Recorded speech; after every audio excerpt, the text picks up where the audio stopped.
I Kina går elektrifiseringen av transportsektoren i rekordfart. 99% av verdens elektriske busser finner vi i Kina. Hva kan vi lære av transportrevolusjonen som er på gang i verdens mest folkerike land? Ta godt imot regiondirektør i Build Your Dreams, Leevon Tian.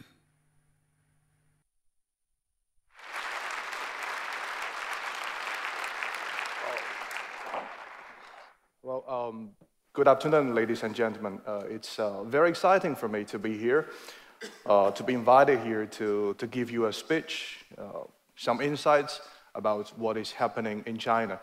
Everybody knows electromobility is also a very important and very popular topic on the other side of the world. Why electric transportation in China? I think the reason, more or less, it's the same, but for China, it's mainly because of two issues. The first one, environment, air pollution.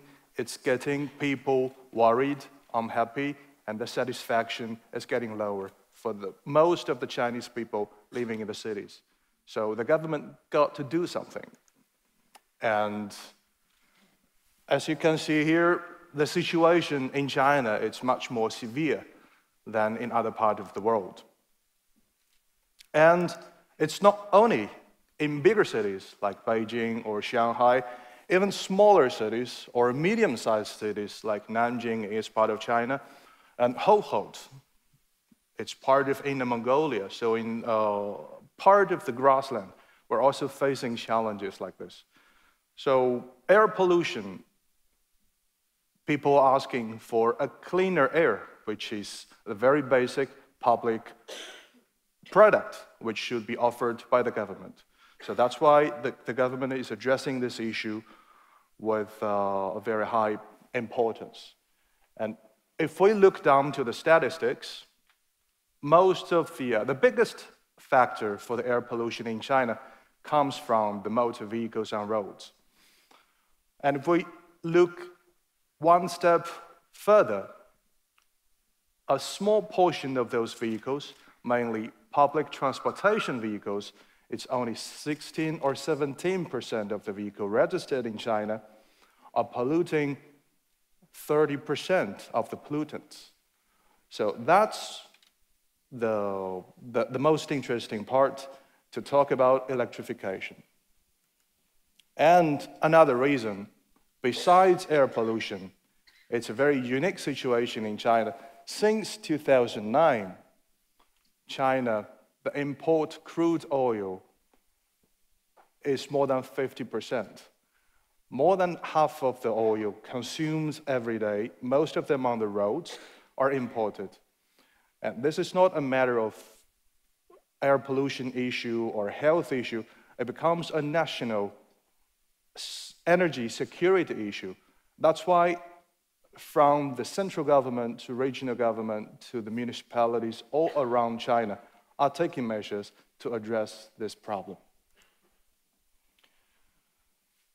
And since there's a willingness from the political side, there are many interactive actions between the government, public institutions, and the industry.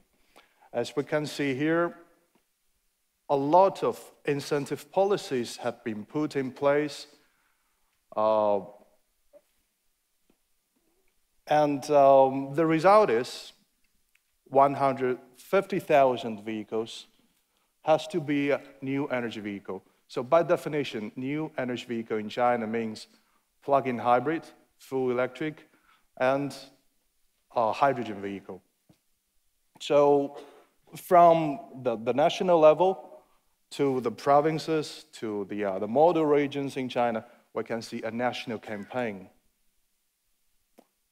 And this is the latest subsidy scheme from the Chinese central government. It's an updated version.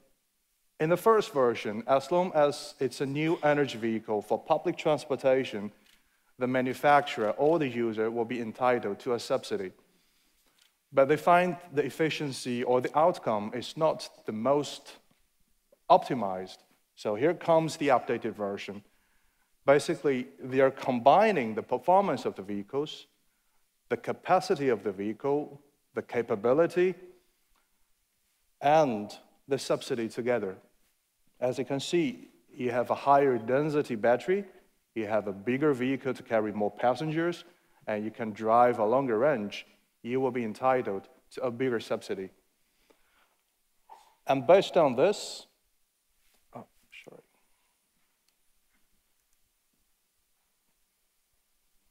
based on this same idea, there are subsidies available for the passenger cars. And it's also split into the full electric cars, plug-in hybrid, and other alternative drivetrains.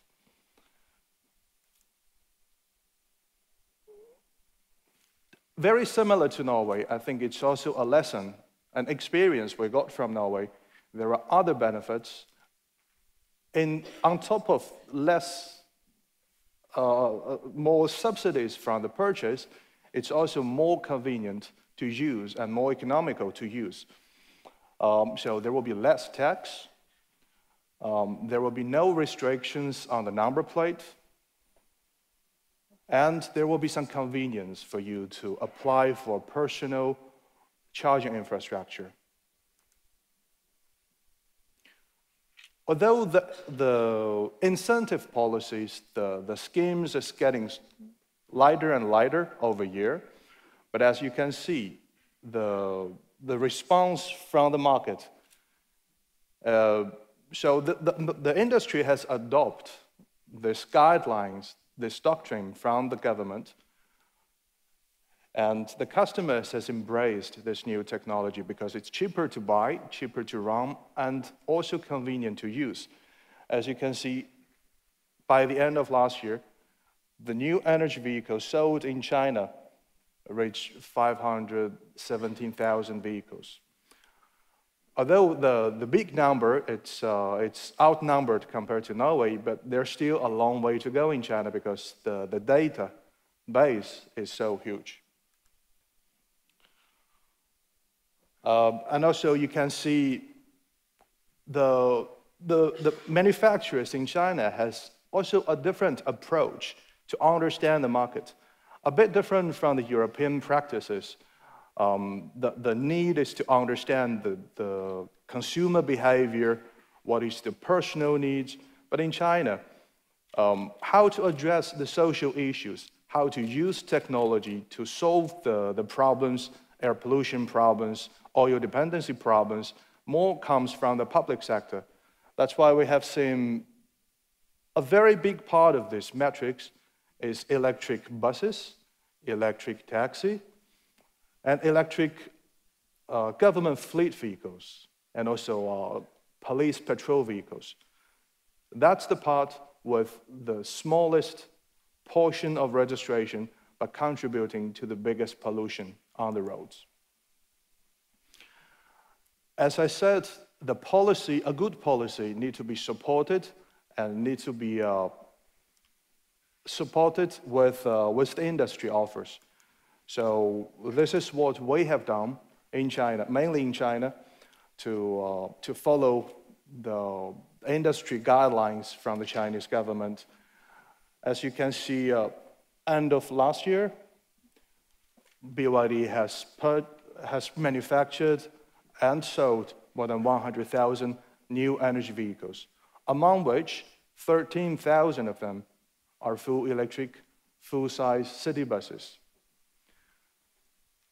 In spite of the decreased amount of subsidy, so we think with the help from the government for a continuous 7 or 8 years until now, the industry has turned its focus from petrol engines, diesel engines, to battery-powered full electric vehicles already in China.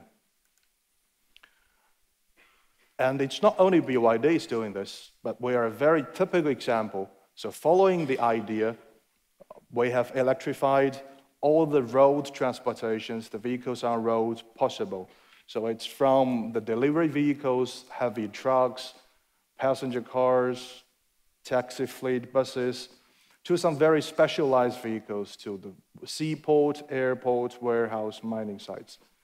So that's a very typical example. how we understand the markets and the markets interact with the industry. So again, as a Chinese manufacturer, and I think it's also a very widely accepted opinion, as a manufacturer, the social responsibility is not to offer a product that people can enjoy, but also to solve the problems in the society. So I hope this very short, very concise insight from China will be interesting for you, and I will be here available to answer your questions afterwards. Thank you very much.